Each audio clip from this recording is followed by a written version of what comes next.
ओम अज्ञानतिमिरान्धस्य ज्ञानाञ्जनशलाकया सत्सुरोन्मिलितं येन तस्मै श्रीगुरुवे नमः। नमो विष्णुपादाय कृष्णप्रेष्ठाय भूतले श्रीमदे भक्तिवेदान्तस्वामीति नामिने। नमस्ते सारस्वती देवे गौरवाणी प्रचारिणे निर्विशेषशून्यवादी पाशातदेशतारिणे। जय श्री कृष्ण चैतन्य प्रभु नित्यानंद श्री अद्वैत गदाधर श्रीवासदि गौर भक्त वृंद। हरे कृष्णा कृष्ण कृष्ण हरे हरे, हरे राम राम राम हरे हरे। हरे कृष्णा பக்தர் எல்லாருக்கும் இனிமையான காலை வணக்கம். இன்றைய ஜபா செஷன்ல கலந்துட்டு இருக்கிற எல்லா பக்தர்களுக்கும் என்னுடைய பணிவான நமஸ்காரம். எல்லாருக்கும் பொங்கல் பண்டிகை நல்வாழ்த்துக்கள். பொங்கல் திருநாள், மகர சங்கராந்தி, கோமாதா பொங்கல். இன்னைக்கு கோமாதா பொங்கல், நாளைக்கு கனு பொங்கல். எல்லாரும் பொங்கலோ பொங்கல்னு சொல்லியிருப்பீங்க நேற்று. ஹரே கிருஷ்ணா. ஸோ இது ரொம்ப அற்புதமான ஒரு பண்டிகை. பொங்கல் பண்டிகை ஒரு நன்றி தெரிவிக்கிற ஒரு பண்டிகை. நன்றி, தேங்க் பண்ணுறது. யாருக்கெல்லாம் தேங்க் பண்ணுறோம்? தானியம் கொடுக்குற பூமி, சூரியன், அப்புறம் பசுக்கள், பால் கொடுக்குற பசுக்கள். நமக்கு வாழ்வாதாரம், ஒரு ஜீவனுக்கு வாழ்வாதாரம் தானியங்கள், காய்கறிகள், பால், பழம். இதுதான் நமக்கு வாழ்வாதாரம். இந்த உடலை பராமரிப்பதற்கு தேவையான ஒன்று.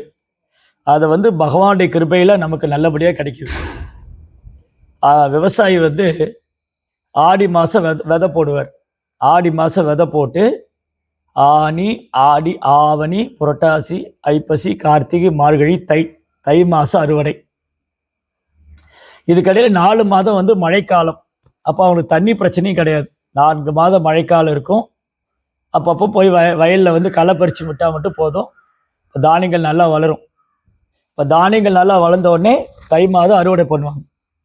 அப்போ அறுவடை பண்ணும்போது புதிய அரிசி தானியங்களை சூரிய நாராயணன் பகவான் தான் சூரியனாக இருக்கிறார். பிரபாம்சி சசி சூரியயோ. பகவத்கீதையில் பகவான் சொல்றாரு, ரசோகம் அப்சு கவுந்தேயா பிரபாம்சி சசி சூரியயோ பிரணவ சர்வ வேதேஷு தப்திகே பௌருஷம் நிஷாம். அர்ஜுனா, நீரின் சுவையும் நானே, சந்திர சூரிய வெளிச்சமும் நானே. பிரணவம் ஓம்காரம், ஓம். இந்த ஓம்கார மந்திரமும் பகவான் தான். அப்போ ஓம்கிற பிரணவ மந்திரம் பகவானை குறிக்கக்கூடியது. வேதங்கள்ல எந்த மந்திரத்தை உச்சரித்தாலும் ஓம்காரம் இல்லாமல் இருக்காது. ஓம் நம சிவாய, ஓம் நமோ நாராயணாய, ஓம் கணபதியே நமக, ஓம் கார்த்திகேயாய நமக, ஓம் சக்தியே நமக. இப்போ எல்லாத்துக்கும் இந்த ஓம் தான் ஆதாரம். பிரபஞ்சமே இந்த ஓம்கிற சப்தத்தில் தான் இருக்கு. அந்த ஓம்கிற மந்திரம் பகவானை குறிக்கக்கூடியது. அப்போ ஹரே கிருஷ்ணா மகா மந்திரம், இது மகா மந்திரம். ஹரே கிருஷ்ண கிருஷ்ண கிருஷ்ண ஹரே ஹரே, ஹரே ராம ராம ராம ஹரே ஹரே. இது மகா மந்திரம். அப்போ இந்த அற்புதமான தினம், இந்த பொங்கல் திருநாளில் தென்னிந்தியாவில், குறிப்பாக தமிழ்நாட்டில் பொங்கல் பண்டிகை. புதிய பானை வாங்கி அதில் புதிய அரிசி போட்டு அதில் பொங்கல் வச்சு, வயலில் விளைஞ்ச கரும்பு, ஃப்ரெஷ்ஷாக வந்த கரும்பு, தானியங்கள் இதெல்லாம் சூரிய பகவானுக்கு ஆஃபர் பண்ணி, ஓ பகவானே, நீங்கள் தான் சூரிய நாராயணன், நீங்கள் தான் சூரியனாக இருந்து எங்களுக்கு அனுகிரகம் பண்ணுறீங்க. இந்த சூரிய தேவன் யாருடைய மேற்பார்வையில் இயங்குறாரு? அது ரொம்ப அழகா பிரம்மா சொல்றார். யக்ஷக் சுரேசு சவிதா சகல கிரகானா ராஜா சமஸ்த சுரமூர்த்தி அசேஷ தேஜா யக்ஞாகயா பிரமதி சம்பிரத காலச்சக்ரோ கோவிந்தமாதி புருஷம் தமகம் பஜாமி. சூரிய தேவனுக்கு இன்னொரு பேர் சவிதா. சவிதாங்கிறது சூரியனோட திருநாமம். யக்ஷக் சுரேசு சவிதா சகல கிரகானா ராஜா, எல்லா கிரகத்துக்கு ராஜா. யக்ஷக் சுரேச விதா சகல கிரகான ராஜா, யக்ஷக் சுரேச சவிதா சகல கிரகான ராஜா சமஸ்த சுரமூர்த்தி அசேஷ தேஜா. தேஜா அப்படின்னா ரொம்ப பிரைட்டா இருக்கு, வெளிச்சம் தரக்கூடிய கிரகம். இந்த பூமி இருக்கு இல்லையா, பூமி வந்து இருள் நிறைந்தது. சூரியன் இருக்க போய் தான் வெளிச்சம். சூரியன் இல்லைன்னா என்ன ஆகும், நம்ம இருட்டில் தான் உட்காந்துட்டு. அப்போ சூரியன் வந்து தேஜா, வெளிச்சம் தரக்கூடியது. சரிங்க, அப்போ சூரியன் வந்து ஒரு பாதையில் சுரண்டுன்னு இருக்கார். எல்லா கோள்களும் அதன் பாதையில் சுரண்டுன்னு இருக்கு. சூரியனும் அதன் பாதையில் சுரண்டுன்னு இருக்கு. யாருடைய மேற்பார்வையில் சுரண்டின்னு இருக்கார்? யாருடைய மேற்பார்வையில் இயங்கின்னு இருக்கார்? கோவிந்தமாதி புருஷம் தமகம் பஜாமி, அந்த கோவிந்தனை நான் வணங்குகிறேன். அவருடைய மேற்பார்வையில் தான் சூரியன் இயங்கிக் கொண்டிருக்கிறது. அதனால இந்த சூரிய தேவன் பகவான் சூரிய நாராயணருக்கு பொங்கல் நிவேதனம் செஞ்சு அதை பிரசாதமாக விநியோகம் பண்றது. அது சூரிய பொங்கல். அப்புறம் கோமாதா பொங்கல். ஏன் பசுவை வழிபட வேண்டும்? நமக்கு யார் பால் கொடுக்குறாங்களோ அவங்க வந்து நமக்கு அம்மா. நமக்கு 7 அம்மா இருக்காங்க. நம்ம ஒவ்வொருத்தருக்கும் 7 அம்மா. யாரெல்லாம் தெரிஞ்சவங்க சாட் பாக்ஸில் போடலாம். ஒரு அம்மா பேராக போடுங்க பார்ப்போம். அம்மான்னு சொன்னால் நீங்கள் மேல்மருவத்தூர் அம்மா, ஜெயலலிதா அம்மாலாம் போட்டுறாதீங்க. தமிழ்நாட்டில் நிறைய அம்மா இருக்காங்க. அம்மா பகவான், அந்த பகவான், இந்த பகவான், அப்புறம் வந்து இன்னொரு அம்மா, அந்த அம்மா, நிறைய அம்மா தமிழ்நாட்டில் பஞ்சமே இல்லை. பாருங்க, ஒரு அம்மா வந்து தேனு, பசுவுக்கு வந்து தேனுன்னு பேர். அப்புறம் ராஜபத்னி, பிருத்திவி, அப்புறம் தாத்ரி, நர்ஸு வந்து தாத்ரி, பிருத்திவி, ராஜபத்னி, கோமாதா. எஸ், அப்போ 7 அம்மா. ஆதோ மாதா, குரு பத்னி, ராஜபத்னி, தேனு, தாத்ரி, பிருத்திவி, பிராமணி. 7 பேர். தேங்க்யூ. நிறைய பேர் போட்டிருக்காங்க சாட் பாக்ஸில். ஆதோ மாதா நம்ம எல்லாம் ஈன்ற அன்னை. 10 மாதம் கருவில் தாங்கி அந்த வேதனையெல்லாம் பொறுத்துக்கிட்டு அந்த குழந்தை வெளியில் வரும்போது அது வந்து மறுபிறவி மாதிரி தான் அந்த அம்மாவுக்கு. அதனால் பெற்ற அம்மா வந்து நம்மளை ஈண்டெடுப்பதற்காக அன்னை பெரும் சிரமத்தை மேற்கொள்கிறாள். மறுபிறவி மாதிரி தான் ஒரு மாதாஜிகளுக்கும் ஒரு அம்மாவும் குழந்தை பிரசவம் பண்ணுறது மறுபிறவி தான். அவங்களுக்கு உயிர் போய் உயிர் வரும், அந்த வலி இருக்கும். இது ஆண்களால் உணர முடியாது, பெண்களால் மட்டும்தான் அந்த வேதனை என்னன்னு உணர முடியும். அப்போ ஆதோ மாதா, குரு பத்தினி, ஆன்மீக குரு ஆச்சாரியருடைய மனைவி குரு பத்தினி. ஆதோ மாதா, குரு பத்தினி, ராஜபத்தினி, ராஜாவுடைய மனைவி. இன்னைக்கு ராஜா வந்து கூஜா ஆயிட்டாங்க. அதனால இன்னைக்கு ராஜா ஆட்சி போயிடுச்சு, மன்னராட்சி போய் மக்களாட்சி வந்தது. அதனால குரு பத்னி வந்து ராஜபத்னி அதிகமாக இப்போ நடைமுறையில் இல்லை. ஆனால் பெற்ற அம்மா இருக்காங்க, அப்புறம் குருவுடைய மனைவி இருக்காங்க. ஆதோ மாதா, குரு பத்னி, தேனு, பசு இருக்கு. ஆதோ மாதா, குரு பத்னி, ராஜபத்னி, தேனு, தாத்ரி, நர்ஸு. இந்த நர்ஸ் வந்து சொந்தக்காரங்க நண்பர்கள் கூட நம்மளை தொட்டு நமக்கு மருத்துவம் செய்யவும் அந்த காயம்பட்ட இடத்த வந்து தூய்மைப்படுத்துறதுக்கு ரொம்ப தயங்குவாங்க. ஆனால் நர்ஸ் வந்து தாத்ரி எந்த ஒரு முகசுளிப்பு இல்லாமல் பேஷண்ட்டை அன்பாக பழகி அவங்கள தன் நண்பனாக, சகோதரனாக, தந்தையாக, தாத்தாவாக பாவித்து அந்த வரக்கூடிய பேஷண்ட்டை மன நோகாமல் சேவை பண்ணுறது அது இன்னொரு அம்மா. அவங்க தாத்ரி. ஆதோ மாதா, குரு பத்னி, ராஜபத்னி, தேனு, தாத்ரி, பிருத்திவி, மதர் எர்த்து. பூமி மேலே நடக்கிறாங்க, ரோடு போடுறாங்க, ரோடு மேலே ரோடு, பாலத்து மேலே பாலம், என்ன செஞ்சாலும் பொறுத்து கொள்கிறார். பொறுமை, பொறுமையின் சொரூபம் பூமி தாய், பூமாதேவி. அதனால தான் நம்ம அவங்கள பெருமாள் பக்கத்திலே வச்சு வழிபடுறோம். பூமாதேவி, பூமி தாய். இன்னொரு அம்மா ஆதோ மாதா, குரு பத்னி, ராஜபத்னி, தேனு, தாத்ரி, பிருத்திவி, பிராமணி, பிராமணனுடைய மனைவி. 7 மனைவி, சரி 7 அன்னை. அதில் தேனு பசு. பசு வந்து நமக்கு பால் கொடுக்குது, அதனால அது ஒரு அம்மா. அதனால் கோமாதா பொங்கல், பசு வழிபடுவது ரொம்ப அழகான ஒரு பண்டிகை. கோமாதாவுக்கு சேவை பண்ணி பசுக்களுக்கு வந்து பசுக்களை குளிக்க வச்சு அவங்களுக்கு வந்து அலங்காரம் பண்ணி ஆரத்தி பண்ணி அவங்களுக்கு பிரசாத நிவேதனம் பண்ணி. ஏன்னா பசுன்னு சொன்னாலே, அதாவது கோவிந்தன் பகவான் சொன்னாலே பகவானுடைய உலகம், பகவானுடைய உலகம் கோலோகம், பசுக்கள் நிறைந்தது. கிருஷ்ணருடைய உலகம் கோலோகம். கிருஷ்ணருடைய பேர் கோவிந்தன், பசுக்களுக்கும் புலன்களுக்கும் இன்பம் தருபவர். கிருஷ்ணருடைய இன்னொரு திருநாமம் கோபாலன், பசுக்களை பராமரிப்பவர். கோபர்கள் பசுக்களை பராமரிப்பவர்கள், கோபிகைகள் பசுக்களை பராமரிப்பவர்கள். கோலோகம், கோபர்கள், கோபிகள், கோவிந்தன், கோபாலன். அப்போ பசு இல்லைன்னா பகவானுடைய உலகம் இல்லை. அதனால பசு வந்து கோமாதா பகவானுக்கு ரொம்ப பிரியமானது. நமோ பிரம்மண்ய தேவாய கோபிராமணகிதாயச்ச ஜெகத்கிதாய கிருஷ்ணாய கோவிந்தாய நமோ நம. வேத மந்திரங்கள் என்ன சொல்லியிருக்கு? கிருஷ்ணர் வந்து பசுக்களுக்கும் பிராமணருக்கும் பிரியமானவர், தேவர்களால் வெளிப்படக்கூடியவர். சரி, அப்ப நீங்க நிறைய பொங்கல் கேள்விப்பட்டிருப்பீங்க. அதுல கனு பொங்கல் நாளைக்கு நண்பர்கள் உறவினர்களாக சந்திச்சு அன்பு பரிமாற்றம், பிரசாதம் பரிமாறிக்கொள்வது, பரிசுகள் பரிமாறிக்கொள்வது. இன்னைக்கெல்லாம் வாட்ஸ்அப்லேயும் ஃபேஸ்புக்லேயும் பண்ணுறாங்க, அடிக்கிறது நேரில் வீட்டில். ஸோ இந்த மாதிரி நிறைய பொங்கல் கேள்விப்பட்டிருப்பீங்க. சூரிய பொங்கல், மாட்டு பொங்கல், கனு பொங்கல். முனையதர பொங்கல் யாராவது கேள்விப்பட்டிருக்கீங்களா? தெரிஞ்சா கை தூக்குங்க. முனையதர பொங்கல் இது என்ன புதுசாக இருக்கு? இப்போ வந்து அரசாங்கத்தில் புதுசாக இன்னொரு பொங்கல் வேற கொண்டாடிட்டாங்க, திராவிட பொங்கல்.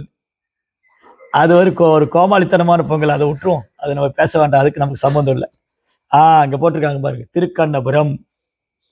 திருக்கண்ணபுரத்தில் அங்கே பெருமாளுக்கு தினமும் பொங்கல் நிவேதனம் செய்வாங்க.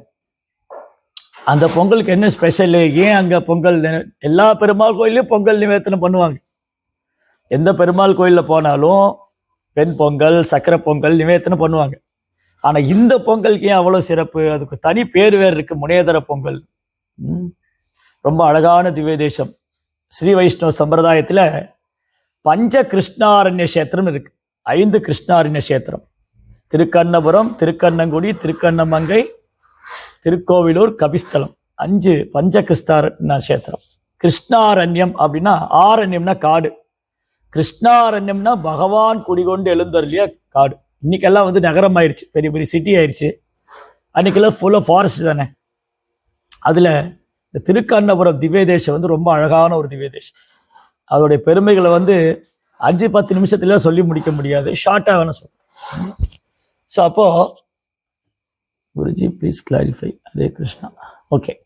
ஸோ இந்த திருக்கண்ணபுரத்தில் ஒரு பூஜாரி இருந்தார், பிராமணர், சேவை பண்ணிட்டு இருக்கார், வைஷ்ணவர். அவர் என்ன பண்ணுவார், தினமும் அந்த கார்லண்ட் இருக்குல்லையா, மாலை, பெருமாளுக்குள்ள மாலையை வந்து அவர் ராஜா வந்து தரிசனம் பண்ண வரும்போது பகவானுடைய பிரசாதத்தை ராஜாவுக்கு, பகவான் சூடியிருந்த மாலையை பிரசாதத்தை ராஜாவுக்கு கொடுத்தார். ஒரு நாள் என்ன ஆச்சு, ராஜா வர கொஞ்சம் தாமதம் ஆயிடுச்சு, ராஜா வரல. அப்போ என்ன பண்ணிட்டார் இவர், அந்த பெருமாளுடைய பிரசாதத்தை மாலையை வந்து தன்னுடைய மனைவிக்கு கொடுத்துட்டார். அவங்களும் அந்த மாலை எடுத்து போட்டுக்கிட்டார். கொஞ்ச நேரம் கழிச்சு பார்த்தா திடீர்னு ராஜா வந்து நிற்கிறார். இப்போ ராஜாவுக்கு பிரசாதம் கொடுக்கணுமே, என்ன பண்ணுறது? சரி பரவாயில்ல, மனைவிகிட்ட கொடுத்த மாலையை வாங்கி கொடுத்துடலாம் அப்படின்னு மனைவிக்கு போட்டு விட்ட மாலையை வாங்கி அந்த பக்தர் வந்து என்ன பண்ணிடுறாரு, ராஜாவிட்ட கொடுத்துட்றார். ராஜாவும் அந்த மாலையை சுடிக்கிறார். அப்போ பார்க்குறாரு, மாலையில் ஒரு நீளமான முடி இருக்கு, அந்த மாலையில் நீளமான முடி. ராஜாவுக்கு ஆச்சரியம், என்னது பெருமாள் மாலையில் எப்படி இவ்வளோ நீளமான முடி வந்துச்சு, இது என்ன நடந்தது?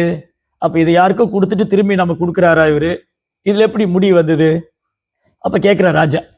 இந்த ராஜா வந்து பிராமணர்கிட்ட கேட்குறாரு, இந்த மாலையை வந்து நீ இதுக்கு முன்னாடி யாருக்கா கொடுத்தியா? இது பெருமாளுடைய மாலைன்னா பிரசாதம்னு எப்படி இதில் முடி வந்தது? இப்போ ராஜா வந்து கோவப்பட்டுருவாரு, ஏன்னா யாருக்கா பகவானுடைய பிரசாதத்தை வேற ஒருத்தருக்கு கொடுத்துட்டு அதை திரும்பி ராஜாவுக்கு கொடுத்தா ராஜாவுக்கு கோவம் வருமா வராது. அதனால என்ன சொல்லிட்டாரு, இது பெருமாளுடைய முடி தான் சொல்லிட்டார், பெருமாளுடைய முடி. இதென்னடா ஆச்சரியமா இருக்கு, பெருமாளுக்கு ஏது முடி? என்ன கதை விடுறியா நீ? என்கிட்ட வந்து காலையிலேயே பொய் சொல்ற நீ, பெருமாளுடைய முடி. அவர் சொன்ன, இல்லை இல்லை சுவாமி, இது பெருமாளுடைய முடி தான். சரி நான் வருவேன், நான் வந்து கர்ப்பகிரகத்தில் வந்து பார்ப்பேன், பெருமாளுக்கு மட்டும் தலைமுடி இல்லை, உனக்கு கடினமான தண்டனை உண்டு. பெருமாளுக்கு தலைமுடி இல்லைன்னா உடம்புல தலை இருக்காதுன்னு சொன்னார். பெருமாளுக்கு தலைமுடி இல்லைன்னா உடம்புல தலை இருக்காது. இவரும் பகவான்கிட்ட பிரார்த்தனை செய்கிறார், பகவானே இது என்ன ஒரு தர்ம சங்கடமான நிலை, நான் வேற சொல்லிட்டேன் உங்களுக்கு தலைமுடி இருக்குன்னு. உறுதியா சொல்றார், உண்டு, பெருமாளுக்கு கேசம் உண்டு, அவன் கேசவன், அவன் கூந்தல் வந்து பெருமாளுடைய கூந்தல் வந்து அப்படி அழகா சுருள் சொல்லா கரு நிறத்துல கேசவன். சரி ராஜா வந்து பார்க்க வர்றார். வந்து பார்த்தா பெருமாளுடைய தலையில முடி இருக்கு. அழகழகான முடிகள். அப்போ இந்த பிராமணனுடைய கூற்றை வந்து பகவான் உறுதி செய்து விட்டார். கவுந்தேய பிரதிஜானேகி நமே பக்த புனர்ஷதி. பகவான் சொல்றார், என் பக்தன் என்னைக்கும் வீண் போவதில்லை. அப்போ அவர் வந்து பகவான் மேல உள்ள அன்புனால, நம்பிக்கையினால, பகவான் உள்ள பக்தியினால அந்த பக்தனுடைய சேவையை பகவான் ஏற்றுக்கொண்டார். அதனால அன்னைக்கு அவருக்கு வந்து அன்னையிலேருந்து அவருக்கு சௌரிராஜ பெருமாள்னு பேர். திருக்கண்ணபுரத்தில் இருக்கிற பெருமாளுக்கு சௌரிராஜ பெருமாள். சௌரினா முடி. நம்ம வீட்டில் மாதாஜிகள்லாம் தலைமுடி அரை கூந்தல் தான் இருக்கும், சௌரி வச்சு கட்டிக்குவாங்க. அந்த மாதிரி இல்லை, அது உண்மையான சௌரி. அது உண்மையான சௌரி. ஸோ சௌரிராஜ பெருமாள் அங்கே ஒரு பக்தர் இருந்தார். அவரு பெருமாள் மேல அதீத அன்பும் பக்தி உள்ளவர். எப்போவுமே பெருமாளுக்கு சேவனம் செய்து, பிரசாத நிவேதனம் செய்து, அந்த பிரசாதத்தை அடியார்களுக்கு நிவேதனம் செய்து, அடியார் சேவை, அடியார்களுக்கு சேவை செய்து ஆண்டவனின் அருளை பெறுவது. பகவானது பக்தனுக்கு எவ்வளவு சேவை செய்கிறோமோ அந்த அளவுக்கு பகவான் திருப்தி அடைவார். அப்போ முனையதரன்கிற ஒரு பக்தர், ஒரு வைஷ்ணவர் அங்கே வாழ்ந்து வந்தார். பெரும் செல்வந்தர். ஆனால் என்ன பண்ணிட்டாரு, தன்னுடைய செல்வத்தை எல்லாம் தான தர்மம் செய்து, பிரசாத விநியோகம் செய்து எல்லாத்தையும் முடிச்சிட்டார். அதுக்கப்புறம் கடனாலையும் ஆயிட்டார். அப்போ அரசாங்கத்துக்கு வரி பணம் செலுத்தணும், கடன் அடைக்கணும். இவரை வந்து என்ன பண்ணிட்டாங்க, கைது பண்ணிட்டாங்க. கைது பண்ணி கொண்டு போய் சிறையில் போட்டாங்க. ஆனால் இவர் வந்து தினமும் பெருமாளுக்கு பொங்கல் நிவேதனம் செய்வார். பொங்கல் நிவேதனம். அப்போ ஒரு நாள், அடனான தினமும் பெருமாளுக்கு பொங்கல் நிவேதனம் செய்வனே, இன்னைக்கு என்னால் செய்ய முடியலையேன்னு சிறையில் உட்காந்துட்டு அவர் மானசீகமாக பெருமாளுக்கு நிவேதனம் செய்கிறார். புதிய அரிசி, வெண்பொங்கல், பொங்கல் செஞ்சு தாலு இதெல்லாம் வச்சு பகவானுக்கு ஆஃபர் பண்ண. பூஜாரி வந்து கோயிலை திறந்தா பெருமாவுடைய கர்ப்ப கிரகத்தில் அப்படி பொங்கல், நெய் மணக்கும் பொங்கல். அதில் ஸ்ரீ வைஷ்ணவாஸ் என்ன சொல்லுவாங்கன்னா, கோயிலில் பொங்கல் வாங்கினா அப்படி பொங்கல் அப்படி கை வழியாக நெய் வலியணுமா. அப்படி நெய் ஊற்றி, ஒரிஜினல் நெய், பசுவோடைய நெய். இன்னைக்கு ஒரிஜினல் நெய் எல்லாம் கிடைக்கிறது ரொம்ப கஷ்டம். அப்போ அந்த நெய் வந்து அப்படி கை வழியாக முழங்கை வரைக்கும் வலியணுமா. அந்த அளவுக்கு வந்து ரொம்ப அழகாக சுவையாக பகவானுக்கு நிவேதனம், பிரசாத நிவேதனம் பண்ணும். அப்போ பூஜாரிகள்லாம் போய் ராஜாட்ட சொல்கிறாங்க, இன்னைக்கு நாங்கள் ஒன்றும் பொங்கல் நிவேதனம் பண்ணவே இல்லையே, இந்த கோயில் பூரா, அந்த கர்ப்பகிரகம் பூரா அந்த மனம், அந்த பொங்கலுடைய மனம் வந்து பகவானுடைய திருவாயிலாம் பொங்கல். அப்புறம் தான் தெரிய வந்தது, இவர் தான், இந்த முத்தரையர் தான் வந்து பொங்கல் நிவேதனம் பண்ணியிருக்காரு அப்படின்னு. அவரை வந்து விடுதலை செஞ்சு அவருடைய பக்தியை மெச்சி அவர் மேலே அந்த எல்லா பக்தர்களும் ஒரு வேளை அன்பு செஞ்சாங்க. அன்றையிலேருந்து இன்று வரைக்கும் அந்த கோயிலில் தினமும் இரவு வந்து பெருமாளுக்கு நிவேதனம் பண்ணுவாங்க. முத்தரையன் பொங்கல்னு சொல்லுவாங்க. அவர் வந்து அன்றைக்கி ரிலீஸ் ஆகி நைட்டு வீட்டுக்கு வந்தார். வீட்டில் வந்து அன்று இரவு பொங்கல் நிவேதனம் பண்ணார். அப்போ தான் பெருமாள் அதை வந்து ஏற்றுண்டாரு. அப்படி ஒரு அழகான ஒரு சரித்திரம். அதனால் பொங்கலுக்கும் பெருமாளுக்கும் ரொம்ப நெருக்கமான கனெக்ஷன் இருக்கு. நமக்கும் பொங்கலுக்கு என்ன கனெக்ஷன்னா, அந்த பொங்கலை பகவானுக்கு நிவேதனம் செஞ்சு, எப்படி அந்த முத்தரையர் வந்து முனையதர் அவர் எப்படி பகவான் மேலே ரொம்ப அன்போட அந்த பொங்கலை நிவேதனம் செய்தாரோ, அவர் செய்த இந்த மானசீகமான பக்தி வந்து பகவான் ஏத்துன்றார். பத்திரம் புஷ்பம் பலம் தோயம் யோமே பக்தியா பிரேச்சதி ததகம் பக்தி பகிர்தம் அஸ்னாமி பிரியதாத்மனா. யாராவது எனக்கு அன்போட ஒரு பூவோ இலையோ பழமோ நீரோ கொடுத்தா அதை நான் ஏற்றுனேன். பக்தி வந்து 2 தடவை சொல்றார். பக்தி தான் அது மானசீகமாக செய்தாலும் பகவானை ஏற்றுக்கொள்வார். மானசீகமா. அந்த பிரபுபாதர் கூட அடிக்கடி ஒரு கதை சொல்வார். நம்முடைய ஆச்சாரியர் பிரபுபாதர் வந்து ரொம்ப அழகான ஒரு கதை சொல்வார். ஒரு வைஷ்ணவர், ஒரு பிராமணர், ஒரு பக்தர் வந்து அவருக்கு பகவானுக்கு நல்ல விருந்து சமைக்கணும்னு ஆசை. ஆனால் கையில் பணம் ஒன்றும் கிடையாது. கையில் பணமோ காசோ ஒன்றும் இல்லை. அப்போ என்ன பண்ணார், அவர் தியானம் செய்கிறார். அவருடைய மெடிடேஷனில், அவர் மெடிடேஷன் தியானம் செய்யும்போது ஒரு புதிய பானை வாங்கி அதில் புதிய அரிசி போட்டு, அதில் பாலை விட்டு, அதில் வெல்லம் கலந்து, முந்திரி திராட்சை எல்லாம் போட்டு ஒரு பால் பாயசம், ஒரு ஸ்வீட்டு, சக்கரை பொங்கல், அந்த பொங்கலை செய்து ஒரு பகவான் நிவேதனம் செய்கிறார். இது தினமும் செய்கிறார். அப்போ ஒரு நாள் ஒரு சந்தேகம் வந்துருச்சு, இந்த பொங்கல் நான் வந்து பகவானுக்கு நிவேதனம் பண்றேனே, இந்த அரிசி வெந்திருக்கா வேகலையா அப்படின்னு அவர் என்ன பண்றாரு, அந்த ஒலை கொதிச்சுட்டு இருந்தது இல்லையா, அடுப்புல ஒலை கொதிச்சுட்டு இருக்கும்போது அதுல கையை விட்டு ஒரு அரிசியை எடுத்து நசுக்கி பார்க்குறாரு. நம்மெல்லாம் கூட வீட்டில் சமைக்கும் போது அரிசி வெந்திருக்கான்னு பார்ப்போம் இல்லையா, அது மாதிரி நசுக்கி பார்க்குறாரு. இது தியானத்துல பண்றாரு. அப்போ பார்த்தா கை சுட்டு போச்சு, சுட்டு அவருடைய மெடிடேஷன் கலைஞ்சிருச்சு. அப்போ என்ன அர்த்தம், அவர் ஆத்மார்த்தமாக செய்த அந்த நிவேதனத்தை பகவான் ஏற்றுக்கொள்கிறார். அன்போட பக்தியோட ஆத்மார்த்தமா செய்யக்கூடிய நிவேதனத்தை பகவான் ஏற்றுக்கொள்கிறார். பக்தி இல்லாம நீங்க என்ன கொடுத்தாலும் பகவான் வாங்கிக்க மாட்டார். அங்க துரியோதனை வந்து ஒரு பெரிய விருந்து பண்ணிட்டு காத்துக்கிட்டு இருக்கார், கிருஷ்ணர் வந்து சாப்பிடுவார். கிருஷ்ணர் அந்த பக்கம் போவே இல்லை. எங்க போனாரு, நேரா விதுரர் வீட்டுக்கு போய் அங்க வாழைப்பழம் சாப்பிட்டார். அது பழம் மட்டும் இல்லையா, பழத்தை கொடுக்கறதுக்கு போல தொழியை கொடுத்துட்டாங்க பகவான் வந்து உற்சாகத்துல. துரியோதனன் காமிக்கிறாரு, பாருங்க கிருஷ்ணா, இது என்னுடைய அரண்மனை, இது என்ன அரண்மனை, ஒருத்தரும் அவங்கவுங்க அரண்மனையை இங்க வாங்க, எங்க வீட்டுக்குள்ள என்ன அரண்மனைக்கு வாங்க, அந்த வசதி இருக்கு, இந்த வசதி இருக்கு, உங்களுக்கு பெரிய விருந்து பண்ணிருக்கேன், 56 வகையான விருந்து அறுசுவை உணவு படைச்சு வச்சிருக்கோம். அறுசுவை உணவு, புளிப்பு, துவர்ப்பு, கார்ப்பு, இனிப்பு, கசப்பு எல்லாம் இருக்கு. அந்த பக்கம் பார்த்தா விதுரருடைய சின்ன குடிசை, ஒரு சின்ன குடில், அதுக்குள்ள பகவான் போயிட்டார். அங்க போனா விதுரரும் மனைவி என்ன செய்யறதுன்னு தெரியாம 2 வாழைப்பழம் தான் இருந்தது. அதை கொடுக்கும்போது அதை மறந்து தொழி எடுத்து கிருஷ்ணட்டு கொடுத்து அவரும் சந்தோஷமா சாப்பிட்டார். அந்த மாதிரி இந்த அன்பு, பக்தி, பிரேமம், கிருஷ்ணர் மேல பிரேமம் அது நமக்கு வரணும். அது கிடைக்கணும்னு சொன்னா அந்த ஹரிநாமத்தை நாம் வலுவாக பிடித்துக் கொள்ள வேண்டும். ஹரே கிருஷ்ணா கிருஷ்ண கிருஷ்ண ஹரே ஹரே, ஹரே ராம ராம ராம ஹரே ஹரே. இந்த நாமம் தான் நமக்கு பிரேமம் தரும். ஹரிநாமம் வந்து நம்ம கிருஷ்ணர் மேல பிரேமம் தரும். அந்த ஹரிநாமத்தை வந்து சைதன்ய மகாபுடைய கருணையால் உச்சரிக்கும் போது, ஏன்னா சைதன்ய மகாபிரபு கருணை கடல். நமோ மகாவதன்யாய கிருஷ்ண பிரேம பிரதாயதே கிருஷ்ணாய கிருஷ்ண சைத்தன்ய நாம்னே கருத்துசேனம்.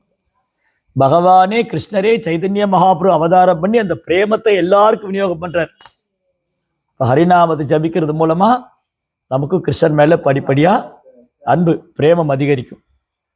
அதுதான் சில பிரபுபார் நமக்கு பண்ண பெரிய ஒரு பிரபுபார் நமக்கு கிடைச்ச ஒரு பெரிய வரப்பிரசாதம். சில பிரபுபாருடைய கருணையால இன்னைக்கு பக்தர் சங்கத்துல வந்து நாம ஜெபம் பண்ணி படிப்படியா பகவான் மேல அன்பு அதிகரிக்கும். அந்த பிரேமம் வரணும்னா நாமத்தை குற்றப்பட்டு ஜபிக்கணும், அபராதங்களை தவிர்க்கணும். அபராதங்களை தவிர்த்து எவ்வளோக்கும் நாமத்தை நம்ம சிரத்தையோடு சொல்றோமோ அவ்வளோக்கும் நம்ம கிருஷ்ணன் மேல பிரேமம் வரும். அதனால இந்த சத்சங்கத்துல வந்திருக்கிற எல்லா பக்தர்களுக்கும் பகவானுடைய ஆசீர்வாதம் கிடைக்கணும், ஆச்சாரியுடைய அனுகிரகம் கிடைக்கணும்னு சொல்லி அனைவருடைய ஆன்மீக முன்னேற்றத்துக்காகவும் பிரார்த்தனை செய்கிறேன். ஹரே கிருஷ்ணா கிருஷ்ண கிருஷ்ண ஹரே ஹரே, ஹரே ராம ராம ராம ஹரே ஹரே. ஜெய் ஸ்ரீல பிரபுபாத் கி ஜெய்.